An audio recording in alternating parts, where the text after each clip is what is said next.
Peggy 16. Rise of Iron has everything you'd expect from a new Destiny expansion. We got a whole new suite of brand new weapons. We have multiplayer with 3 new maps, got a new mode called Supremacy, got private matchmaking. We needed a raid. I don't think we could have shipped Rise of Iron without a brand new raid. Tons of new armor, tons of new gear. There's a story campaign with characters and cinematics. New public events, new patrols, and new secrets to uncover.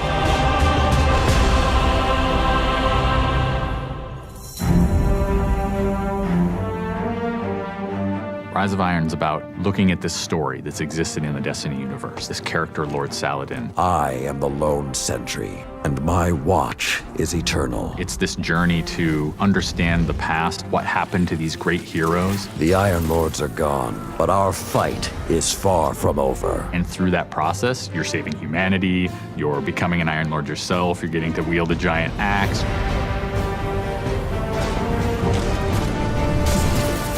The idea of playing through a blizzard is something that we've never tried, and you're going to see that in Fellwinter Peak. Fellwinter Peak is very interesting because we've never had the player fighting through a social space before. You walk in there for the first time and the fire's lit and it's just casting glow up onto these 8 heroes. You've been holding their weapons for 2 years. When we can take those elements of Destiny and put them all together into one coherent moment, I think is awesome.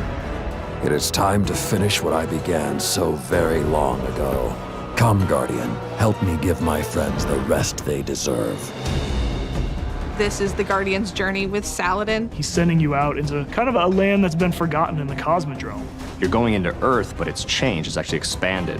You'll see the plague lands, post-apocalyptic sky, there's lava welling up from the ground. We know the Devils have been digging into the Cosmodrome for years. They've been looking for something. Well, what they found is SIVA. It is a nanotechnology that can be used to shape things, but they're not trying to use it to build, they're trying to use it to destroy. They've started mutating their bodies, turning themselves into giant monsters, transforming the landscape, even of the Cosmodrome, into this horrible, burning fortress world.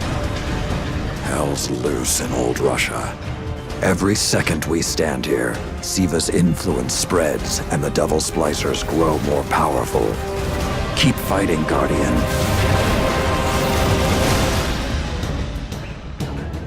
After the campaign finishes, you have patrols that really tell the story of this continued infestation in the land. And we have a new strike that shows just what the Fallen are doing with the SIVA.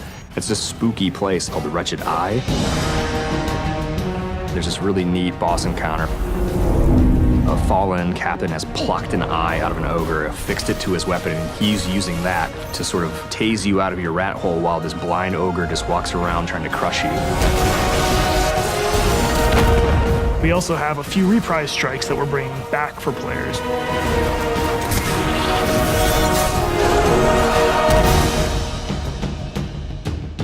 We very consciously set out to create a journey. This arc of claustrophobia, space inside the wall. And then you get on top of it, and it's sort of this amazing breath of fresh air. You get this vista from the Cosmodrome, it's lit on fire, and there's this death Zamboni who's just trying to crush your bones to dust. This giant machine with a ball arm, spikes on it. What does it mean in a raid when you got to run? I actually want that tension to exist. There's something really emotionally powerful about going on a journey, reaching to the top of the mountain and then crashing back down, confined once again. I think players had a lot of fun when they played Court of Oryx on the Dreadnought, and so we wanted to create a similar type of experience in the Plague Lands, give it this different theme. You ready for this? Almost Thunderdome, Mad Max kind of feel where you jump into the ring and the walls get closed off and then it's just fallen start pouring out. Here they come. And you get a giant flaming axe and you just start beating the crap out of guys.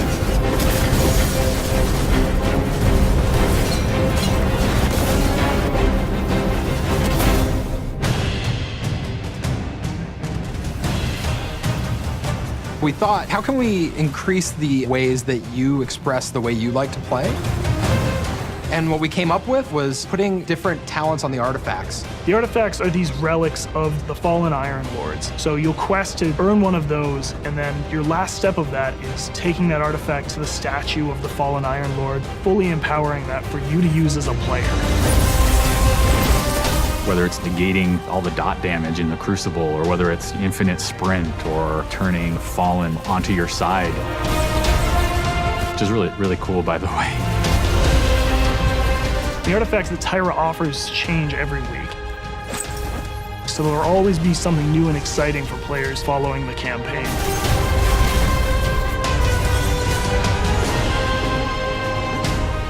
When you put snow, everyone thinks of pelts and cloaks and hoods. Wouldn't be a knight's tale without a knight's armor. When you look at the Iron Lords and you look at the Raid set, you look at the Iron Banner set, or you look at Trials of Osiris, they're all new with a much wider palette that players can pull from. And when you throw ornaments on top of all that, we're going to see a lot more variety in gear. So the ornament system is this really cool thing that lets you take some of your favorite pieces of gear and then you customize this weapon the way you want it to be. You got your raid weapons, you got your Iron Banner, we got new exotics, old exotics. Do you like sidearms? We got all the sidearms this time around. Galahorn, enough said. Coming to the Crucible and Rise of Iron is a new game type called Supremacy. Defeat your enemy, claim their crest. It's a fast-paced 6v6 game mode where every kill you get, Guardian drops a crest. Picking up the crest gives you points. Their glory goes to you, Guardian. It's a constant battle over picking up crests and making sure that you're with your team and not out of position. If you pick up an enemy crest, you deny the enemy those points. Excellent recovery. We have new maps. We always have new maps. There's Last Exit, lots of twists and turns, lots of really good close combat. Then there's Skyline, a Clovis Bray headquarters building on Mars. It's a symmetrical, large map. The last one is Floating Gardens, which is an open map. One thing we're really excited about in Rise of Iron is the introduction of private matches. Can't wait to see what people are going to do. They're going to go fire up whatever match they want, play with their friends, host tournaments, have fun arcadey games. They don't have to worry about our matchmaking stuff. They can do it all themselves.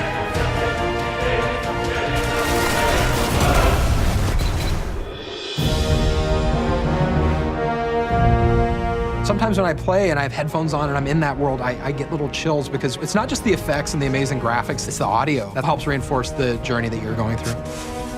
We really want Destiny to feel like it's a natural world that you inhabit, like it's a world that could exist, that does exist. The score is incredibly strong, and the work that the audio team has done on this game, it lights you up. It becomes something bigger than just a mountain and just a fight. It becomes an experience, and you hopefully get lost in it. That sense of fun, that sense of adventure, that sense of the unknown, I want to see that translate to our fans and our players.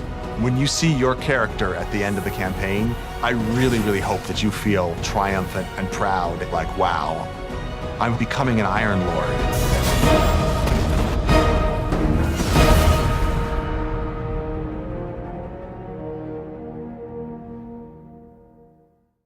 What's going on, Guardians? My name's RNXP. Welcome back to another trailer breakdown, and in this trailer breakdown, I got for you guys the reveal at Gamescom that is still going on currently while I am recording this. They had an intro video that just absolutely blew my mind completely. It gave us so much information. I want to talk about that before the live stream is over, and then I'll do when they're done talking at the end.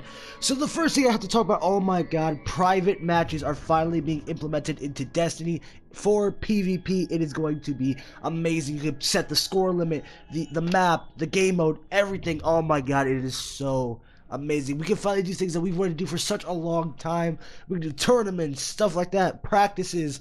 I can't wait. 1v1s are going to be amazing. I cannot wait, dudes. This is going to be amazing, and I had to get that out of the way first.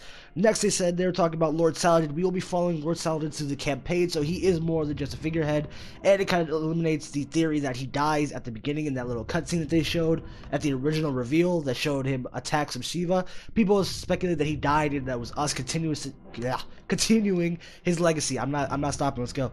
So that eliminates that. We are going to become Iron Lords throughout the thing, which is going to be awesome. They're expanding the Cosmodrome, which we already knew, but they showed a little bit more. Speaking of expanding the Cosmodrome, there's going to be more patrol story-oriented quest, I assume, which is going to be awesome. I cannot wait for that. And they're adding a new arena type like the Court of Oryx to the patrol and the Cosmodrome, which is going to be awesome, and I cannot wait for that. There's a new strike, and it's actually a weird one. The Siva boss rips the eye of an ogre out and uses it as his weapon, and you have to fight him and the ogre, I assume, at the same time, which is going to be amazing. I can't wait to try that strike out, and I hope it's got some really exclusive loot. And they're revamping some strikes. The Fogon strike, the strike of, what's the big eye? I can't remember right now, but it was a really cool strike. It was on Earth. It was on the Cosmodrome. I remember that. I can't remember it exactly, but if I remember, I'll put it up on the screen. There's going to be a new raid, and the new raid looks so cool. It shows it really close quarter, and it shows it going through the wall to the top to go back through the wall again to get to the boss. And I like what they said specifically. I wanted to find a raid where you have to run and know what that feeling is like. So it's different from the raids that we're used to, where we go waves of enemies to a boss, beat the boss to get to the last boss. This seems to be like a more like mechanic, get to the boss as fast as you can thing versus boss in your way, kind of different from King's Fall, which I'm really excited to try out. I think they said it's going to be releasing the same week as Rise of Iron, so that's actually really hyped too. They called it a Death Zamboni, which is super awesome. I can't wait to fight it. Artifacts, like we all know, are coming back, and it's super, super awesome that artifacts are being revamped. It's such a cool way, like infinite sprint, being able to see people through not through walls, with their super, and being able to take smaller enemies and make them your allies, which is super awesome. I love that. Okay, this is the thing I want to talk about. There was a gold Monte Carlo, and at first I thought it was crazy, but it showed weapon shaders for exotics. Not only can we customize them, we can make them super cool colors. I saw a Hawk Moon.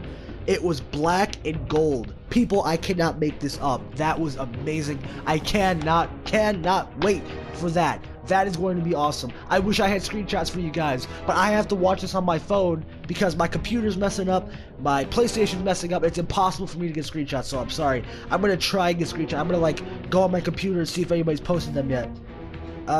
New sidearms. They said they are bringing, they said you want sidearms, we got sidearms. I saw a burst sidearm. I saw a really cool, oh my, I am a huge sidearm nerd since we didn't have them in Year 1 Destiny, so way more than hype. So guys, that's really everything I know so far. I'm going to continue the live stream and then put in the rest of it at the end. So guys, I hope you enjoy. Let's get to the next part right now. Alright guys, so now this is after the stream, not completely after because they're still doing like the wrap up talking. I still have that in my ear because I wanted to hear it. But guys, I went through it and got the screenshots, so if you do see those, you're welcome. It took a lot of work, but it was worth it because the stuff I got was beautiful. You saw the gold Hawk Moon, you saw the different colored Monte Carlo, you saw there's a new LMG that I'll pop up right now. That thing looks beautiful. I want it so bad. And I don't know if you guys saw these armor pieces. I'm gonna put all of them on screen, all the ones I got. These armor pieces look so good. I cannot wait. These are gonna be super effing cool. Rise of Irons has officially gotten me hyped. I still don't know. I don't think it's as big as the Taken King was, but I do think it's big enough that I think it's the combination of what are they called? Oh my god, they're talking and I'm messing up. House of Wolves and Crota's End. I don't think that was, no, the Dark Below. I think it's the size of those two combined, but I don't think it's bigger than the Taken King. Maybe I'm wrong, maybe they said that and I'm stupid.